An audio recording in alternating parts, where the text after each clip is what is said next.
ನಮಸ್ತೆ. ನಾವು ಶ್ರಾದ್ದವನ್ನು ಯಾರಿಗೆ ಮಾಡೋದು? ಈಗ ನಾನಿಲ್ಲಿ ಕೂತ್ಕೊಂಡು ಮಾತಾಡ್ತಾ ಇದ್ದೀನಿ, ನೀವಲ್ಲಿ ವಿಡಿಯೋ ನೋಡ್ತಾ ಇದ್ದೀರಿ.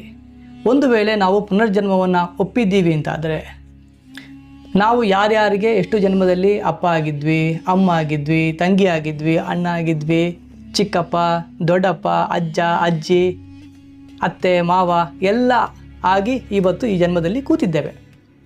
ನಮ್ಮ ಹೆಸರಲ್ಲಿ ಯಾರ್ಯಾರೋ ಪಿಂಡ ಇಡ್ತಾ ಇರ್ಬೋದು, ಯಾರ್ಯಾರೋ ಶ್ರಾದ್ದ ಮಾಡ್ತಾ ಇರ್ಬೋದು. ಅದರಿಂದ ನಮಗೆ ಏನಾದರೂ ಲಾಭ ಆಗ್ತಾ ಇದೆಯಾ? ಇದು ಅರ್ಥಹೀನ ಅಲ್ವಾ?